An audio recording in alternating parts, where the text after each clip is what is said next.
KaraokeBooks. The Adventures of Ferdinand, Count Fathom.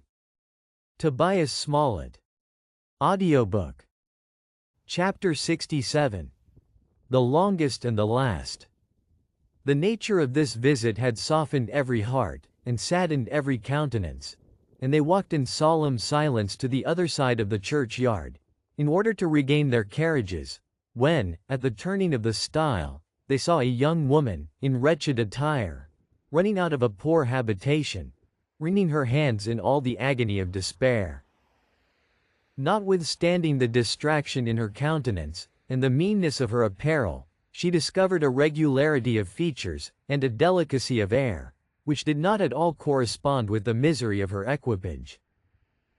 These exhibitions of extreme distress soon attracted the notice and compassion of our company, and Melville's beauteous helpmate, accosting this forlorn damsel with a pity-breathing aspect, asked the cause of her disorder. "Alas! Dear lady," cried the other, with all the emphasis of woe, "an unhappy gentleman now breathes his last within this inhospitable hovel, amidst such excessive misery as would melt the most flinty bosom. What then must I feel, who am connected with him by the strongest ties of love and conjugal affection? Who is the unfortunate object?" said the physician.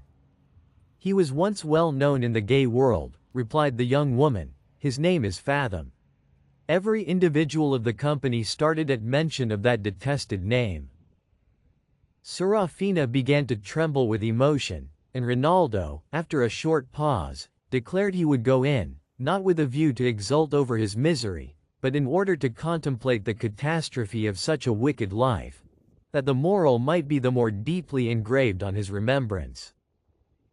The young countess, whose tender heart could not bear the shock of such a spectacle, retired to the coach with Madame Clement and the Jew, while Rinaldo, accompanied by the rest, entered a dismal apartment, altogether void of furniture and convenience, where they beheld the wretched hero of these memoirs stretched almost naked upon straw, insensible, convulsed, and seemingly in the grasp of death. He was worn to the bone either by famine or distemper. His face was overshadowed with hair and filth. His eyes were sunk, glazed, and distorted, his nostrils dilated, his lips covered with a black slough, and his complexion faded into a pale clay color, tending to a yellow hue. In a word, the extremity of indigence, squalor, and distress could not be more feelingly represented. While Melville perused this melancholy lesson, and groaning, cried, "Behold the fate of man," he perceived a letter in the right hand of the unfortunate Fathom, which lay fast clenched across his breast. Curious to know the contents of this paper, which the young woman said he had kept in that position for several days, he drew nearer the wretched couch, and was not a little surprised to see it addressed to the Right Honorable Rinaldo Count de Melville, to the care of Mr. Joshua Manissa, merchant in London. When he attempted to disengage this billet from the author's hand, the sorrowing female fell upon her knees, entreating him to desist, and telling him, she had promised, upon oath, to communicate the contents to no person upon earth, but to carry the letter, upon her husband's decease, to the gentleman to whose care it was directed. Rinaldo assured her, upon his honor, that he was the very Rinaldo Count de Melville, for whom it was intended, and the young creature was so much confounded at this information, that, before she could recollect herself, Melville had opened the billet, and read these words: "If this paper should fall into the hands of the noble Rinaldo, he will understand that Fathom was the most execrable traitor that ever imposed upon unsuspecting benevolence, or attempted to betray a generous benefactor. His whole life was a series of fraud, perfidy, and the most abominable ingratitude. But, of all the crimes that lay heavy upon his soul, his being accessory to the death of the incomparable Serafina, whose father he had also robbed, was that for which he despaired of heaven's forgiveness, notwithstanding the dreadful compunction and remorse which have long preyed upon his heart, together with the incredible misery and deplorable death which by this time he hath undergone. Though these sufferings and sorrows cannot atone for his enormous guilt, perhaps they will excite the compassion of the humane Count de Melville. At least, this confession, which my conscience dictates under all the terrors of death and futurity, may be a warning for him to avoid henceforth a smiling villain, like the execrable Fathom, upon whose miserable soul Almighty God have mercy. Rinaldo was deeply affected with the contents of this scroll, which denoted such horror and despair. He saw there could be no dissimulation or sinister design in this profession of penitence.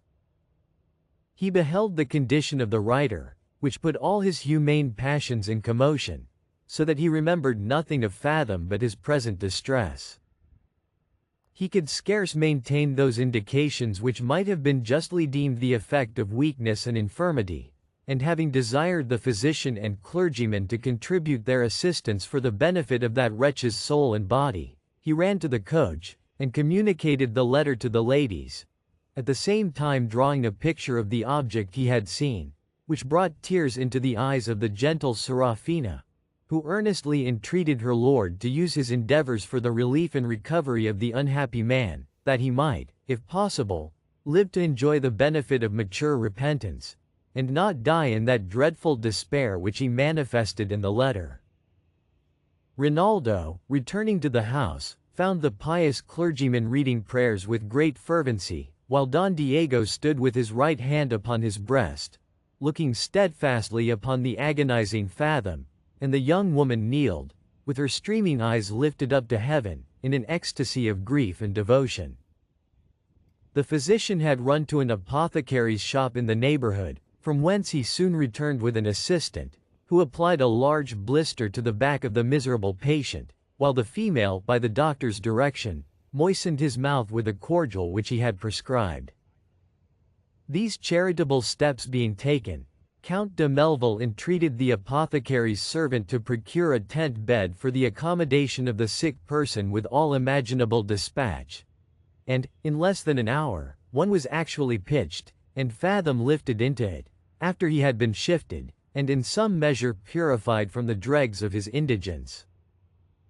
During this transaction the ladies were conducted to a tavern not far off, where dinner was bespoke, that they might be at hand to see the effect of their charity, which was not confined to what we have already described, but extended so far, that, in a little time, the apartment was comfortably furnished, and the young creature provided with change of apparel, and money to procure the necessaries of subsistence.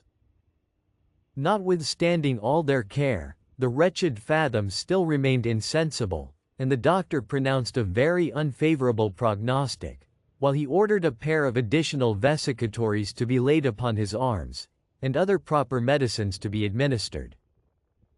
After dinner, the ladies ventured to visit the place, and when Seraphina crossed the threshold, the weeping female fell at her feet, and, kissing her robe, exclaimed, "Sure you are an angel from heaven."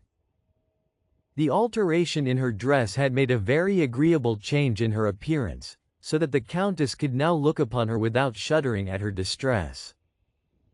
And, as Fathom was not in a condition to be disturbed, she took this opportunity of inquiring by what steps that unfortunate wretch was conveyed from the prison, in which she knew he had been confined, to the place where he now lay in such extremity, and by what occurrence he had found a wife in such an abyss of misfortune. Here the other's tears began to flow afresh. "I am ashamed," said she, "to reveal my own folly, yet I dare not refuse a satisfaction of this kind to a person who has laid me under such signal obligations." She then proceeded to relate her story, by which it appeared, she was no other than the fair and unhappy Eleanor, whom the artful Fathom had debauched upon his first arrival in town, in the manner already described in these memoirs.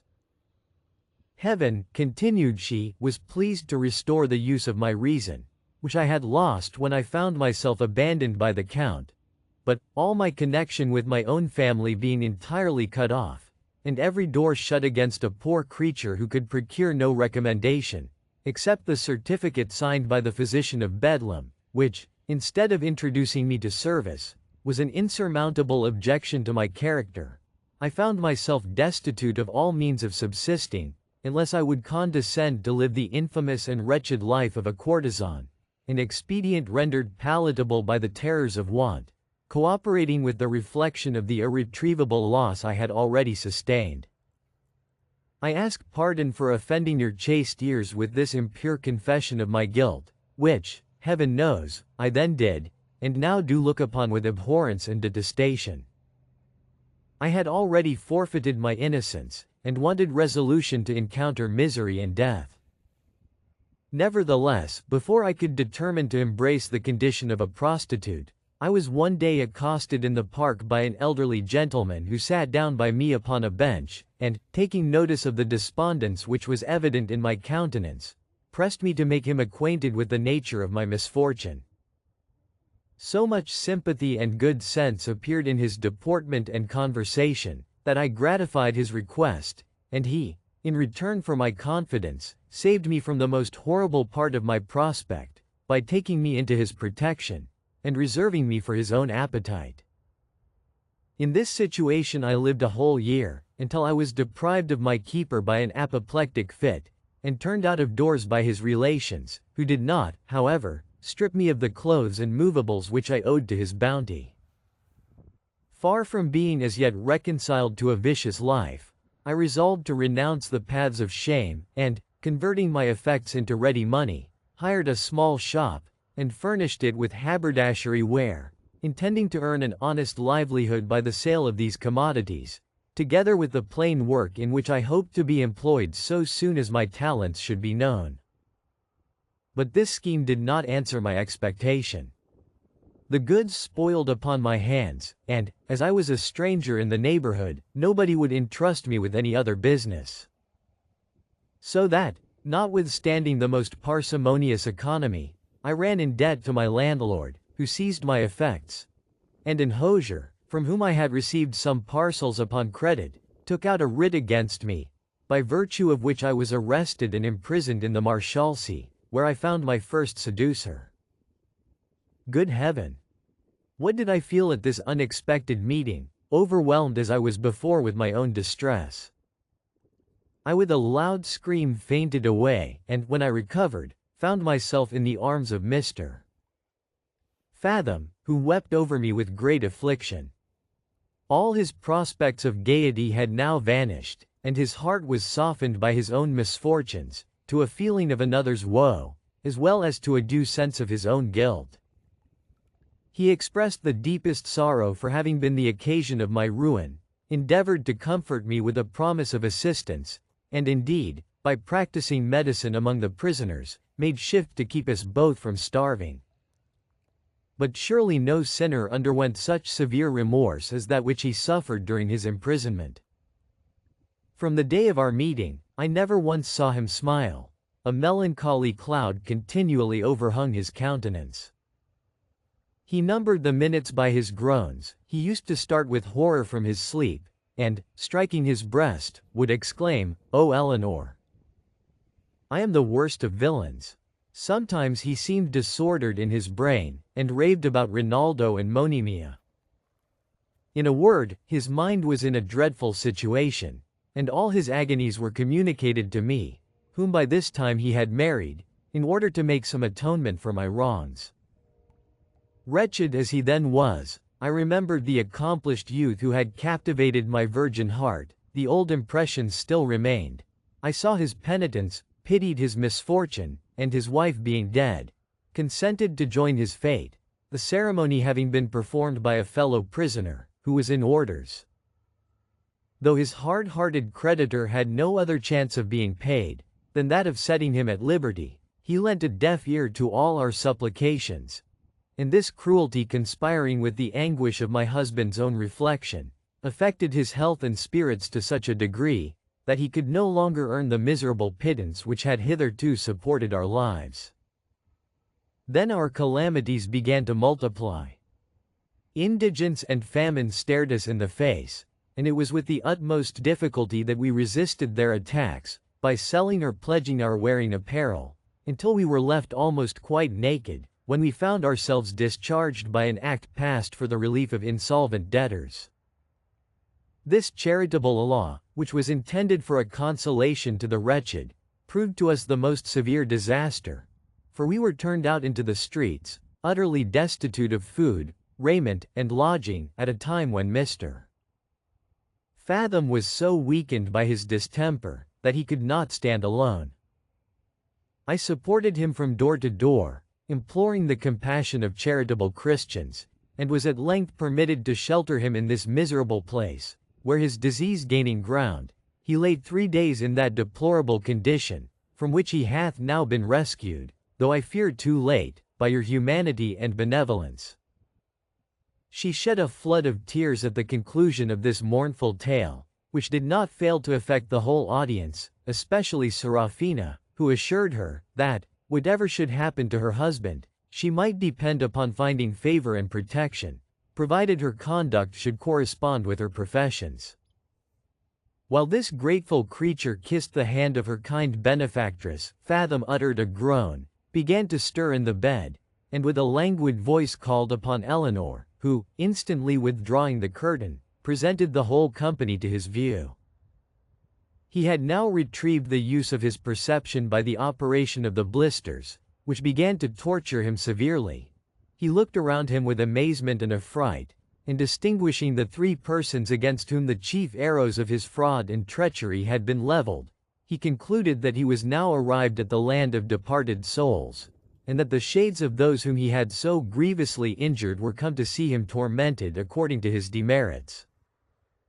Fraught with this notion, which was confirmed by the bodily pain which he felt, and the appearance of the clergyman and Joshua, whom he mistook for the ministers of vengeance, he cried in a tone replete with horror, "Is there no mercy then for penitents?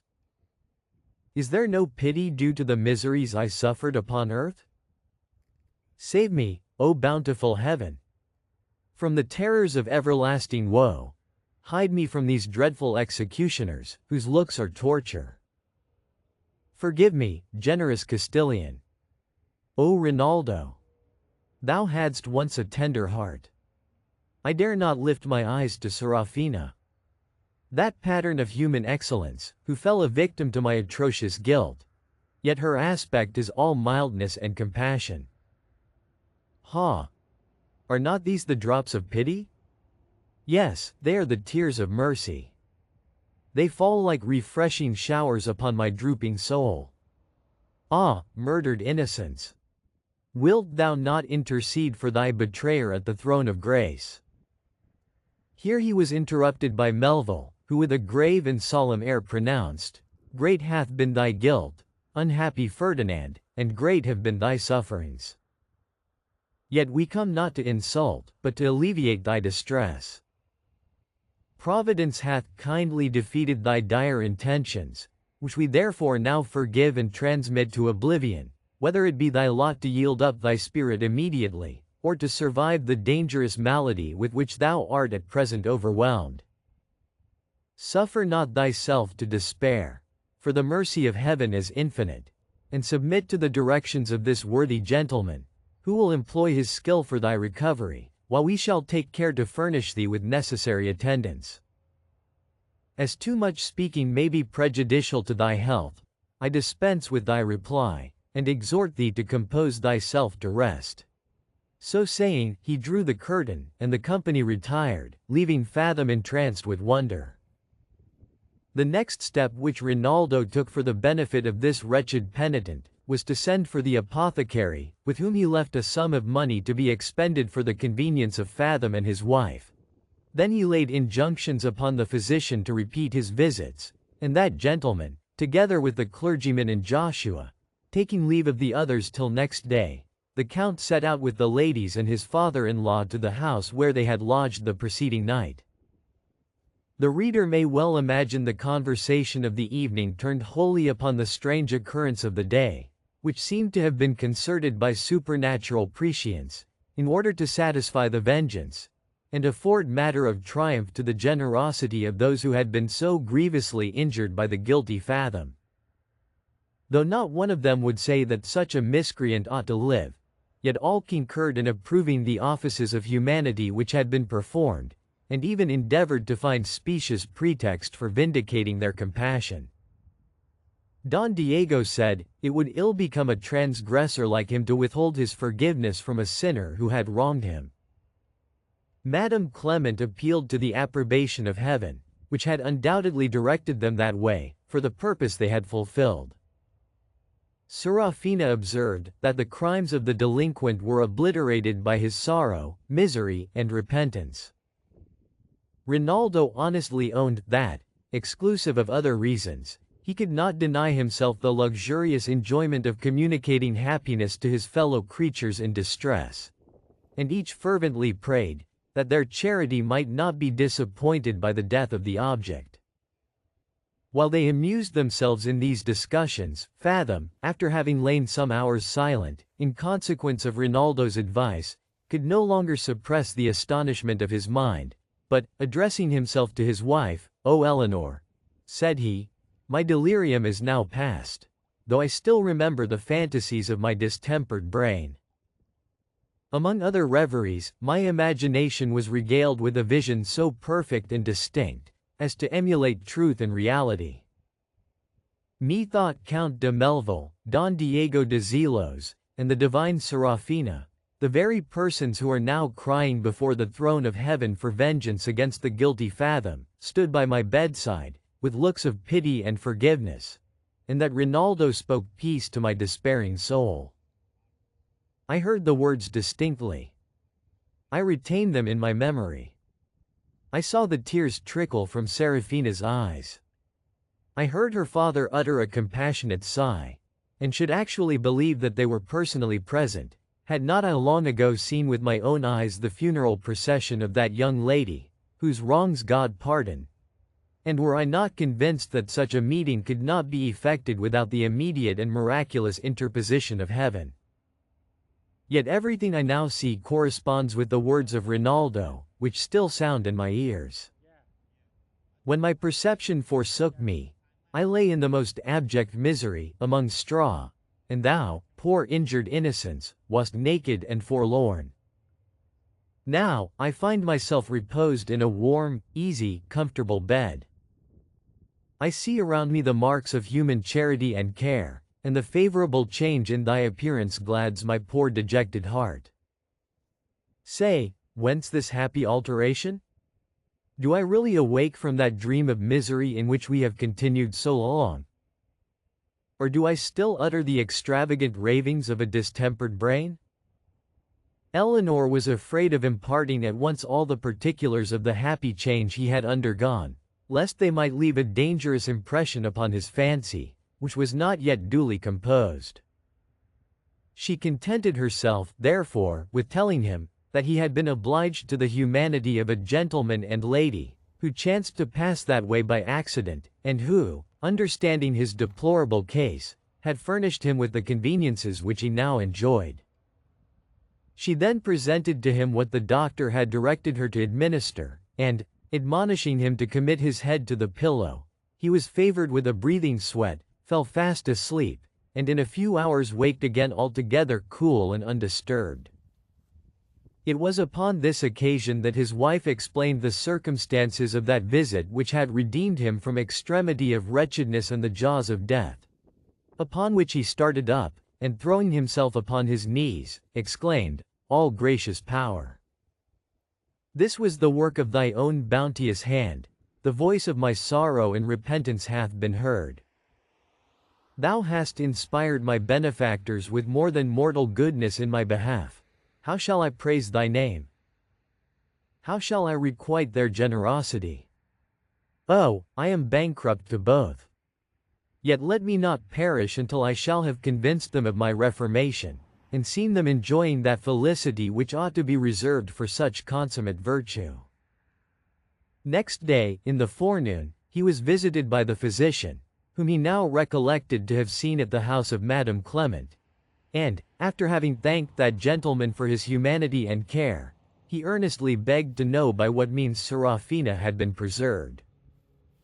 When he was satisfied in this particular, and given to understand that she was now happy in the arms of Rinaldo, blessed be God, he cried, for having defeated the villainy of him who sought to part such lovers.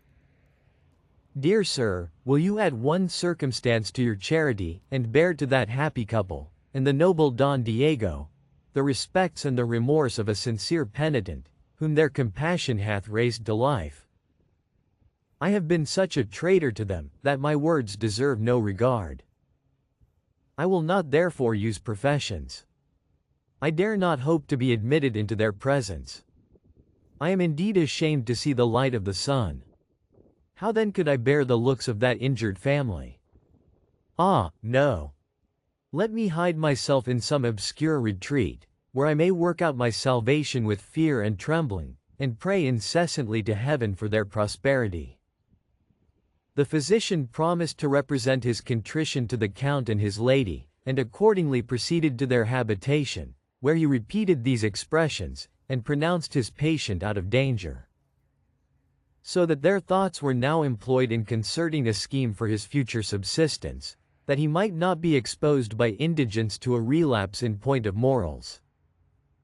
Rinaldo being still averse to any personal intercourse with such a wretch, until he should give some undoubted proofs of amendment, and, as yet afraid of entrusting him with any office that required integrity, resolved, with the approbation of all present, to settle him in a cheap county in the north of England, where he and his wife could live comfortably on an annuity of £60, until his behavior should entitle him to a better provision. This resolution was just taken, when Joshua arrived with a gentleman whom he introduced to Don Diego as the secretary of the Spanish ambassador. After the first compliments, the stranger told the Castilian that he waited upon him at the desire of his excellency, who would have come in person, had he not been confined by the gout. Then he put into his hand a letter from the court of Madrid, written by a nobleman of Diego's acquaintance, who informed him that Don Manuel de Mendoza, having made away with himself by poison, in order to avoid the disgrace of a legal conviction, His Catholic Majesty was now convinced of Don Diego's innocence, and granted him leave to return and take possession of his honors and estate. This information was confirmed by the secretary, who assured him that the ambassador had orders to make him acquainted with this favorable decision of the king. The Castilian, having first acquitted himself in the most polite terms to the secretary and the Jew, who, he said, had always been a messenger of glad tidings, communicated his happiness to the company, and this evening concluded the third day of their rejoicing. Next morning Don Diego went to visit the ambassador, accompanied by Joshua and the secretary, while the physician, repairing to the habitation of Fathom, signified, by Rinaldo's direction, the resolution which had been taken in his behalf, and the patient no sooner heard his doom, than, lifting up his hands, he cried, "I am unworthy of such tenderness and benevolence." While Eleanor shed a flood of tears in silence, unable to give utterance to her grateful thought, Melville's bounty having so far transcended her most sanguine hope.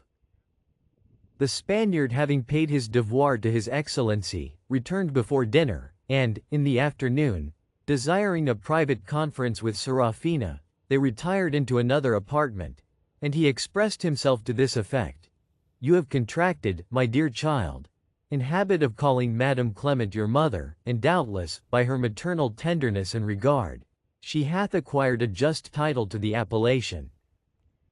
Yet I own I would fain strengthen it by a legal claim. I no sooner retrieved my daughter than I gave her away to the most deserving youth that ever sighed with love. I rejoice in the gift which secured your happiness.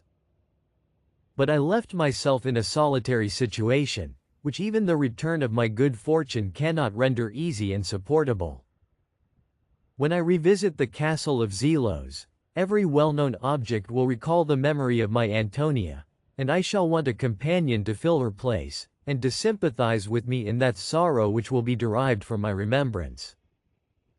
Who is there so worthy to succeed your mother in the affection of Don Diego, as she who interests her love for Serafina, and resembles her so strongly in every virtue of the sex? Similar attractions will produce similar effects. My heart is already attached to that good lady, and, provided Serafina shall approve of my choice, I will lay myself and fortune at her feet. The fair countess replied, with an enchanting smile, that, before this declaration, she had with pleasure perceived the progress which Madame Clement had made in his heart, and that she did not believe there was a person upon earth better qualified to repair the loss he had sustained, though she foresaw one obstacle to his happiness, which she was afraid would not be easily surmounted. "You mean," answered the Castilian, "the difference of religion, which I am resolved to remove by adopting the Protestant faith. Though I am fully satisfied that real goodness is of no particular persuasion, and that salvation cannot depend upon belief, over which the will has no influence. I invest you, therefore, with the charge of declaring my passion and proposal, and empower you to satisfy her scruples with regard to the religion which I now profess, and which I shall not openly relinquish, until I shall have secured, in this country, effects sufficient to screen me from the ill consequences of my king's displeasure." Serafina undertook this office with pleasure, because she had reason to think his addresses would not be disagreeable to Madame Clement, and that same night made the Count acquainted with the nature of her commission. Nor was her expectation disappointed. The French lady, with that frankness which is peculiar to virtue and good breeding, confessed that Don Diego was not indifferent to her choice, and did not hesitate in receiving him upon the footing of a lover. As we have already dwelt circumstantially on the passion of love, so as perhaps even to have tired our readers, we shall not repeat the dialogue that passed, when the Spaniard was indulged with an opportunity to explain his sentiments. Suffice it to observe, that the lady's days of coquetry were now over, and that she was too wise to trifle with the time, which every moment became more and more precious. It was agreed then, that Don Diego should settle his affairs in Spain, and return to England, in order to espouse Madame Clement, with a view to fix his residence in this island, where Rinaldo likewise proposed to enjoy the sweets of his fortune, provided he could draw hither his interests and connections. Meanwhile, having for some days enjoyed his bliss with all the fullness of rapture amidst this small but agreeable society, he shifted the scene, and conducted his dear partner to a ready-furnished house in town, which, together with an occasional equipage, his friend Joshua had hired for the accommodation of him and his father-in-law, who, during his stay in England, failed not to cultivate the mistress of his heart with the most punctual assiduity.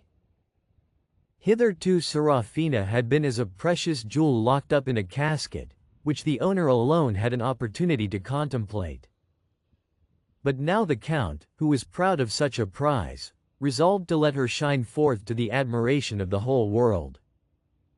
With this view he bespoke such ornaments as befitted her quality, and, while the mantua makers were employed in her service, made a tour among his former acquaintance, and discharged the obligations under which he laid to some who had assisted him in his distress. He did not, however, introduce them to his charming Serafina, because not one of them had formerly treated her with that delicacy of regard which he thought her due, and some of them were much mortified at their neglect, when they saw what a dazzling figure she made in the beau monde. She was visited by the Spanish and imperial ambassadors, and divers other foreigners of distinction, to whom Melville had letters of recommendation. But her first public appearance was in a box at the opera, accompanied by Madame Clement, the Count, and Don Diego.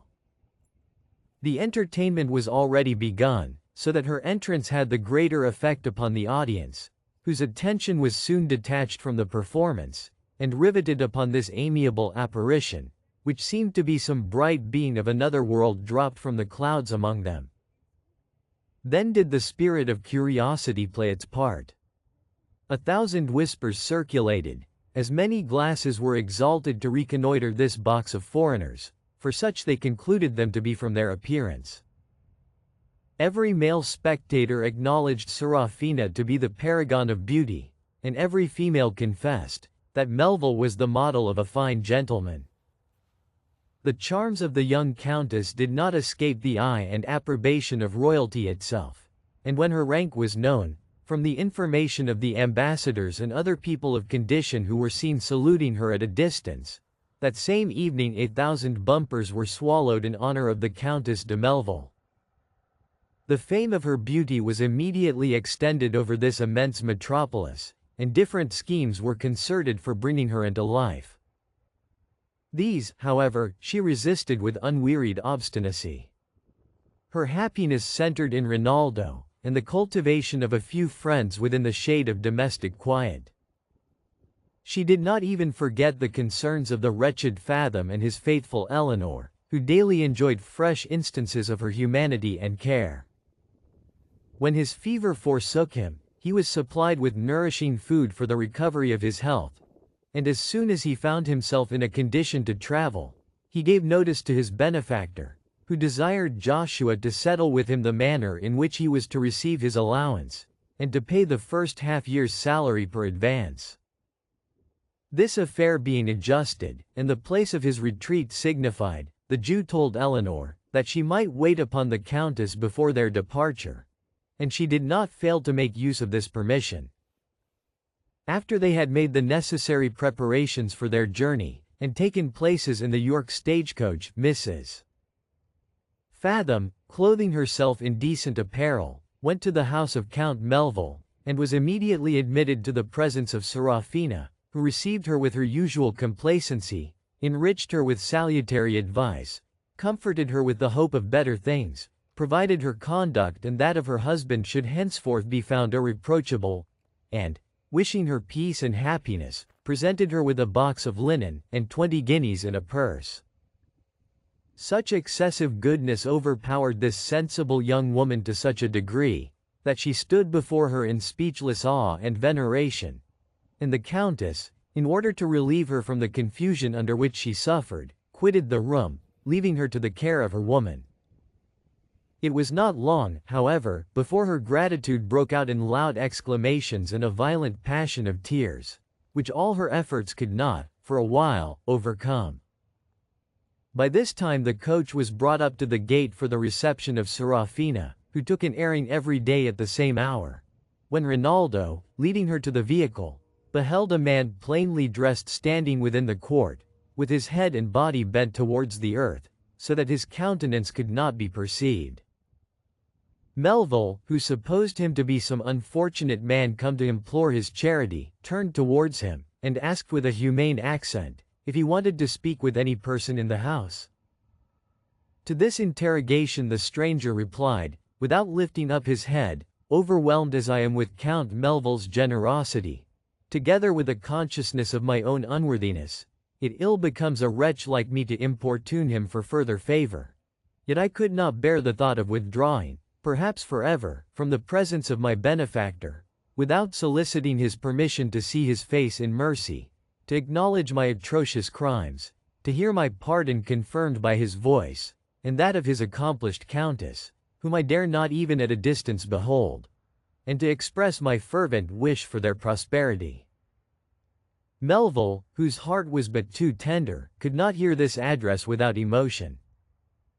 He recognized the companion of his infancy and youth. He remembered the happy scenes he had enjoyed with Fathom, whose voice had always such an effect upon his ear, as to excite the ideas of friendship and esteem, and he was disturbed by this unexpected meeting, which also discomposed the beauteous Serafina. Rinaldo having paused a little, "It is with pain," said he, "I recollect anything to the prejudice of Fathom, whose future behavior will, I hope, erase the memory of his offenses, and justify what other steps I may take in his favor. Meanwhile, I heartily forgive what is past, and, in token of my sincerity, present my hand, which our adventurer bathed with his tears." The Countess, whose mind was in unison with her husband, repeated her assurances of pardon and protection, at which the penitent rejoiced in silence, while he raised his head and took a parting view of those charms which had formerly enslaved his heart. Having thus obeyed the dictates of his duty and inclination, he next morning embarked in the stage-coach, with his faithful Eleanor, and in 6 days arrived at the place of his retreat, which he found extremely well adapted to the circumstances of his mind and fortune. For all his vice and ambition was now quite mortified within him, and his whole attention engrossed in atoning for his former crimes, by a sober and penitent life, by which alone he could deserve the uncommon generosity of his patrons. While he thus accommodated himself to his new system, Rinaldo received letters of congratulation from his sister, who with the major had come to Brussels, in order to meet her brother and Serafina, according to his proposal. This intimation being communicated to Don Diego, he resolved to accompany them to Flanders on his way to Spain. Preparations were made for their departure. The clergyman and physician were honored with valuable marks of friendship and esteem from the Countess, Rinaldo, and the Castilian, who were convoyed to Deal by Madame Clement, to whom, at parting, Don Diego presented a diamond ring, as a pledge of his inviolable love. Here the travelers hired a vessel for Ostend, which they reached in a few hours. In 2 days more they arrived at Brussels, where Mrs. Farrell and her husband were struck with admiration at the surprising beauty and accomplishment of their sister-in-law, whom they caressed with equal tenderness and joy. In a word, all parties were as happy as good fortune could make them, and Don Diego set out for Spain, after they had agreed to reside in the Low Countries till his return. The end. If you liked what you heard, please subscribe to the channel.